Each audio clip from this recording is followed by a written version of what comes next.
I don't really know Alex very well. He's a sinister person, though. He gives me a pleasant sort of chill when I look at him, and when I hear him, that's something else. That's just utter terror.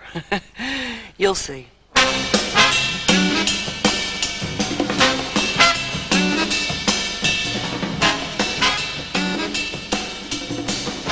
What may come of this is a failure, an utter failure. I mean, I don't know if Alex will survive.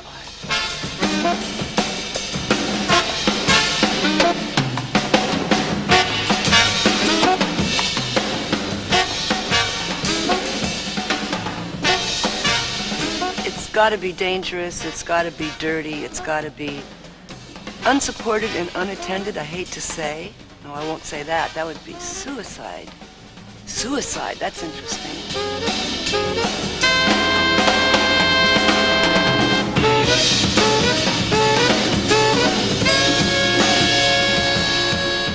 I think jazz musicians have look on suspiciously onto classical musicians, and vice versa. It's the way we've been trained and we've grown as musicians. This will, if this works, this piece will join the repertoire of music that a violinist, if the violinist is strong enough and can improvise, and can, that word we avoid even talking about, swing, which is very important. Many classical musicians cannot swing. I don't know why. They don't know why. They want to, but they can't.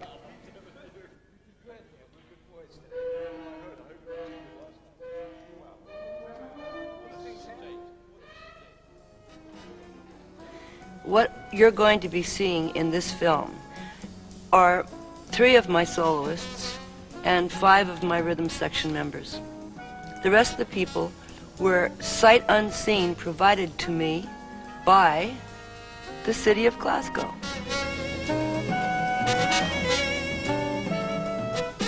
I don't know how they got these guys together, but I was pretty lucky. Got some great players.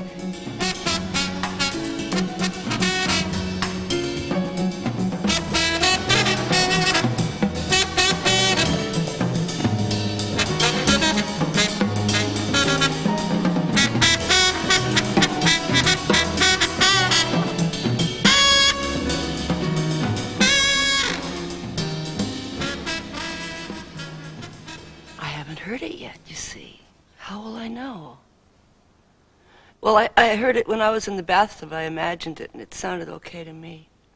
But no, it just may not work at all. I can't say anything for sure until I've heard it. And that's what it was. Have I told you the first 3 sections? Number 1, the violin meets the mean trombone player. Number 2, the not-so-mean trumpet player is sort of helping the violin out, but doesn't care one way or the other. And part 3, nice Andy Sheppard helps Alex Balanescu and plays along with him. And then afterwards there's a lot of ensemble playing, and Alex sort of soars above the whole thing, and it's a very happy ending. It's written to be happy. It may not be.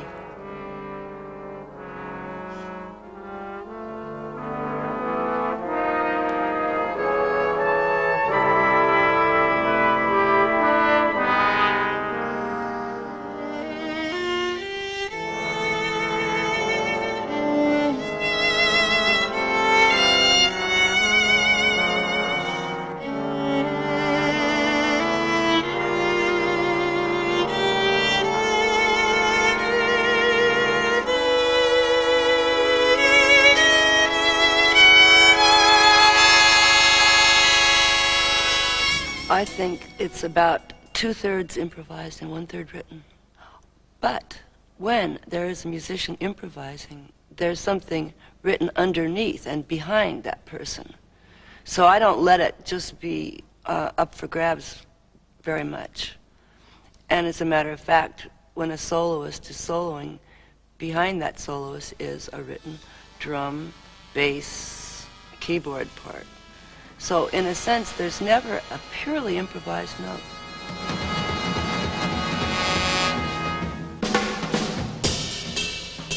Where were you guys? Hip, if I could make those hits with them. Right, that's why I wrote them in there. Let's do it again with you making. When I cut the horns off, it's only because they're running out of breath. But I want the two low guys to keep the low E going, or the low whatever it is going, to add a dimension of suspense to the drum solo. It's a small world. The jazz world is small. People rise to the top on their instrument. I know who they are all the time. There are 2 or 3 people at the top of every instrument that's playing jazz, and I know who they are, and I try to get the guy at the very top, and I usually succeed.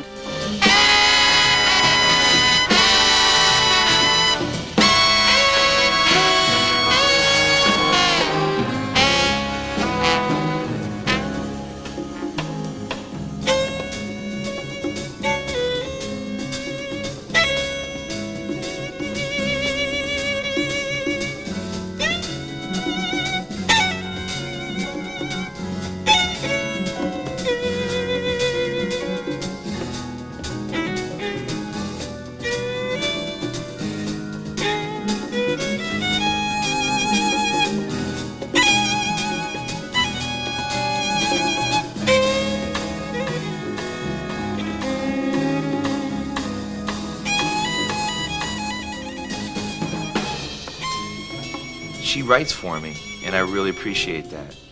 And there's no one else that does that, you know? So it really means a lot to me. Gary Valente and I are, well, I'll use Ray Anderson's term. We're brothers in brass. You know, we both play with a lot of fire and a lot of emotion. Oh, the first time Lou heard Gary play, it was in a band that was recording at my house, and Gary took a solo at a rehearsal. It was like the first rehearsal of the piece. And afterwards, Lou said to Gary, "Would you try to put some feeling into it?" And the whole band just roared, because of course Gary can't even play a scale without emoting. I love the dialogue with Gary, with the trombone, which is like he's throwing down a challenge to me, because he's bloody loud.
I admire them tremendously.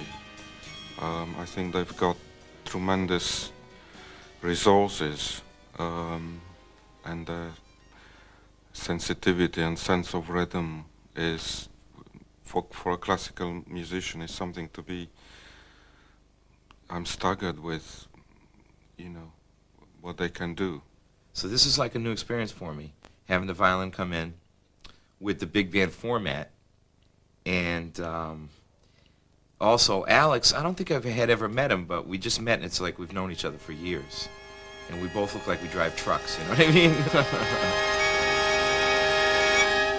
How could we sneak breaths before that? You know, I want that chord just to, like, go up without a breath. Yeah. Alex. Yes, that last chord, it's D3, 1, 2, 3, 4, 5. It's in the 5th bar, and I want a breath between it. Just breathe before it. Smooth transition. I mean, not swooping, of course, but that last chord is sort of a Nelson Riddle chord. It goes from Riddle? double pianissimo to mezzo pianissimo. So it's a funny chord. It's supposed to be very nice. I've never really heard Nelson Riddle except behind Frank Sinatra, but this is what I think he must sound like. Something like that. Was that an accident? Or should Gary move now by himself without me saying? I think Gary should move by himself. You know what's happening. But then when the band stops, he's supposed to come right in, right? You cut us off, he's supposed to come right in. Yeah. I'll do all that. Okay. Just the very moving thing I'd like to leave to Gary. Sure. Okay. They're both acoustic instruments, you know. And one isn't that much bigger than the other. It's the person behind the instrument. Most trombone players have a small sound, and most violinists do too, and both Alex and Gary have a huge sound. I think what Carla has done in a beautiful way is exploiting the contrast between my instrument and the instruments making up the band, in the sense that she's used the violin in a very lyrical way.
Influences from when I was very young. I had records he was on when I was, you know, high school, when I was young. And he was one of my people that I admired. And then it was just so unbelievable that I got to go to New York and I got to play with him and kind of get it firsthand, you know.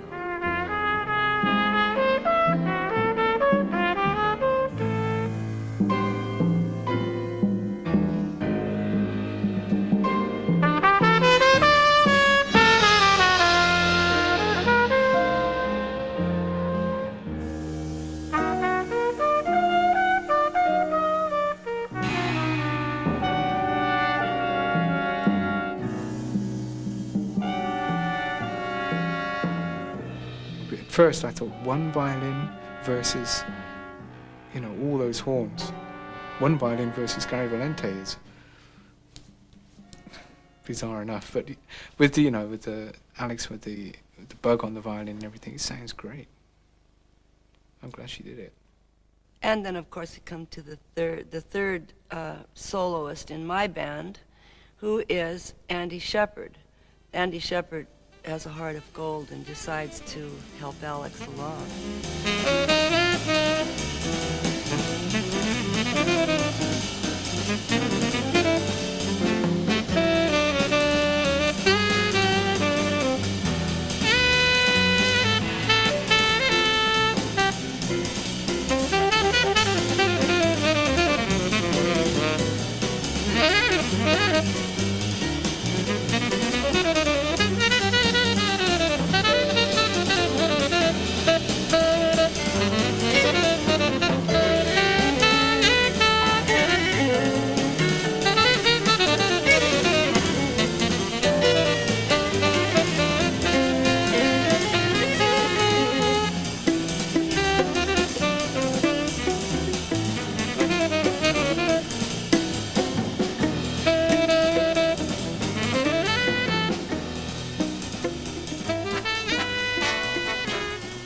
One of the great things about her music is that every note you have to play seems to have a reason for being. So, you know, even though you're called upon to play one long note at a certain point in a chord, you feel that that note is really important in the chord.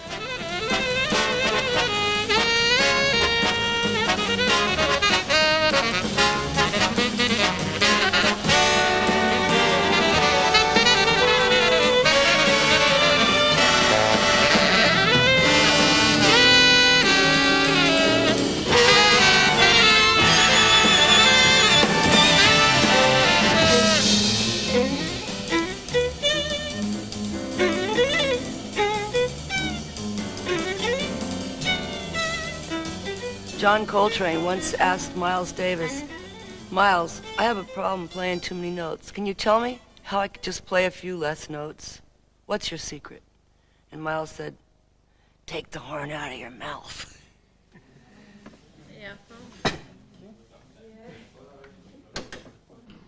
Can't seem to unlag. Oh, important your hand there, eh? Oh, thank you. We're all getting our butts kicked, is what's up.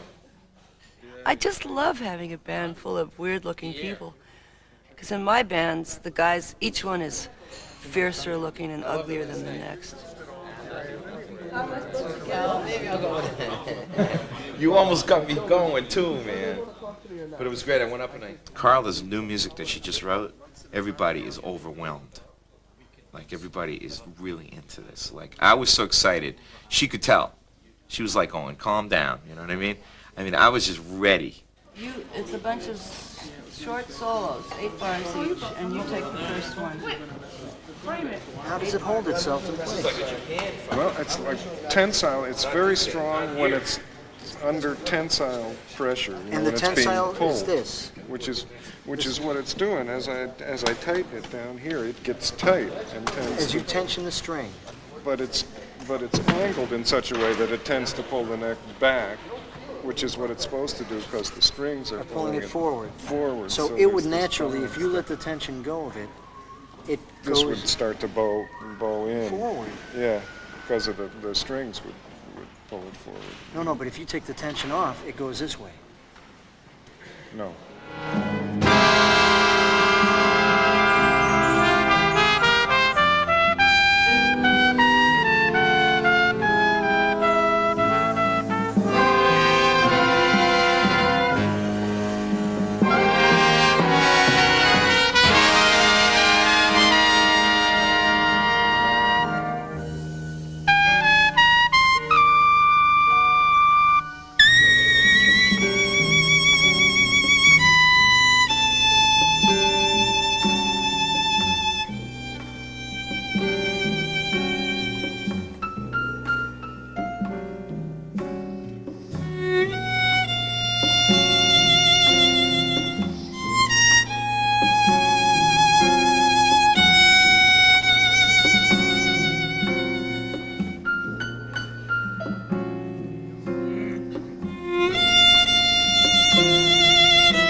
any one person who's not doing the right thing will ruin the piece.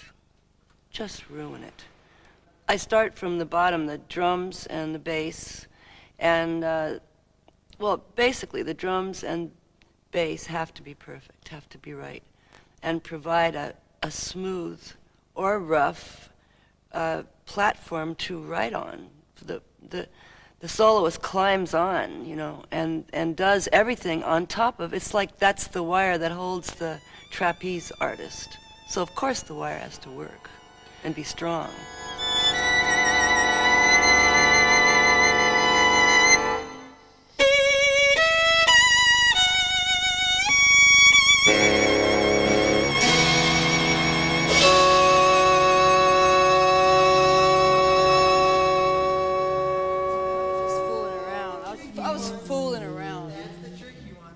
That's the tricky one. 1, 2, and 3. Yeah, well, I almost fell over, but it doesn't.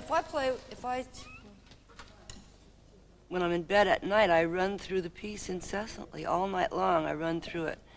And I think I'm making progress, but often I'm not making progress. I just do it endlessly. I get to letter D, and it stops and rewinds, and goes back to the beginning, and then I think this time I'm going to get beyond letter D, and then I sort of drift off into sleep, and I wake up a few minutes later, start at the beginning again, go to letter D, this time force my brain to go a little bit further. I do this when I'm working on a piece. It's awful.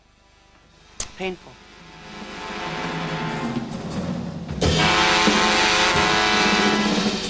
The bass drops out. That's what I hear that I hate. You have to play that with them. It doesn't work with the bass stopping. Okay, write me some notes. My God. Gosh, just when I thought I could, like, breathe. Yeah, it's just like all of a sudden, you gotta have the bass playing. Oh, shit. Should it wait a second before the horns come in, maybe a little longer? No rest for you, man. No, it shouldn't. It should be really rushed at this point. Really? Where the horns come rushing in? Behind They right rush right in. We're angels. 1, That's why they 2, call it an interlude. 3, The bass drops. 4, 1. It doesn't work. This is so beautiful.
Go eat dinner.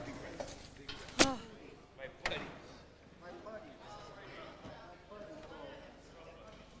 It's a beautiful thing. Life's a beautiful thing. I want a bottle of Lagavulin, a woman, a new suit. It sounds great to me. It's going to be wonderful. If I can just turn my pages successfully, the rest is in the bag. Yeah.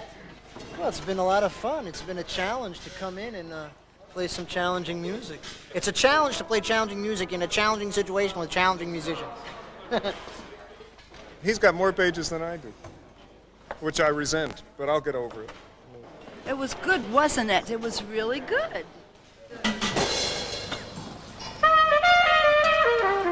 Oh, sorry.